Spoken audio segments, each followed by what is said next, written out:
Okay, so what have we here? So this is our Godot project built in Godot 4 called Bullet Heaven. It is a multiplayer Vampire Survivors inspired game that has a RPG system of upgrading and progressively difficult gameplay.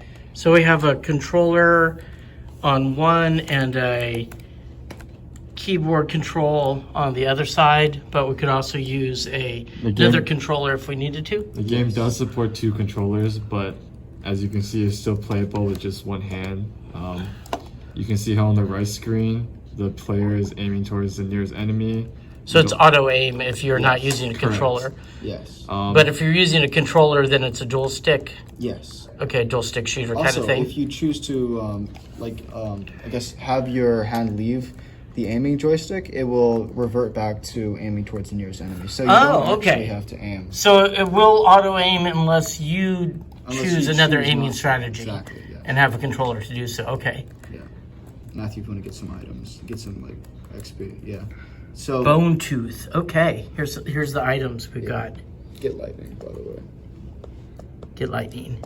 Increasing attack with lightning. So there's also a multitude of different attacks that you can unlock, including lightning, a wind slash, and an ice blast. And also each item improves the stats and also can add additional features, including a shield, adding lifesteal, and even having it so that the player will increase the number of lives. And, as you can see on the top right, there's 4 lives. It's a shared life pool. Okay. And essentially, every time a player loses a life, they'll respawn with half health. And also, even though that the lives are shared, there's an independent item and level system. So you can see that Matthew has different items than me. So I've unlocked some items that Matthew does not currently have. Okay. And where did the art come from with this? So it's partially assets that we found through online sources. So some of the items were not drawn by us; they were found online. But the player, the enemies, and the tiles were actually drawn by us. Oh, great! Okay, interesting, sweet. So where would you like to go next with the game? So there are a variety of features that we're thinking about adding. One of the big features we want to add is add support for multiple different levels, potentially with different enemies. Increase the difficulty of the game so that enemies have different abilities.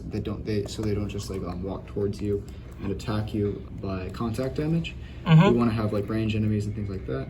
And also another big thing that we want to add in the future, which is probably a stretch goal if we are able to figure it out, is online multiplayer. Oh, that would be awesome. Okay, we would learn a lot in figuring that out. And what's your impression of Godot so far? It definitely needs a lot of work.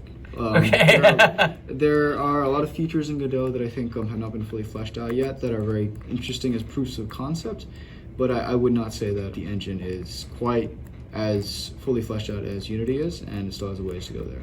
And I think you were having some difficulty in that a lot of the documentation for Godot 4 was out of date and really referred to Godot 3? Yes, so that's a big thing. A lot of the online documentation you'll find for Godot is actually referring to Godot 3. Godot 4, even though it's been out for a while now, a lot of the internet has not catched up to Godot 4. So that's good to know. So we still have a ways to go before I think Godot 4 is really fully worth embracing. I will say though that there are a lot of features in Godot, Godot 4 specifically, that are interesting and worth exploring. Great. For example, the changes that they've made towards the shader graph. Not quite highlighted in our project yet, but those are very interesting and definitely have room to do different things that weren't possible in Godot, like having very dynamic 2D lighting, and also having it so that you can programmatically change the shaders, which is a feature that I think wasn't fully quite there in Godot 3. Great. So Matthew, did you have anything you wanted to add to that? Going back to the multiplayer topic, we'd love to be able to add that because I think it'll give us options to have more players.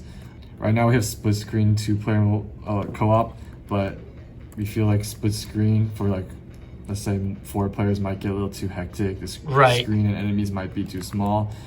If we have online, we can have possibly tougher levels. Since you have 4 people, you can have just 4 people in general, since you don't have to worry about sharing a screen, everything is yours. Yeah.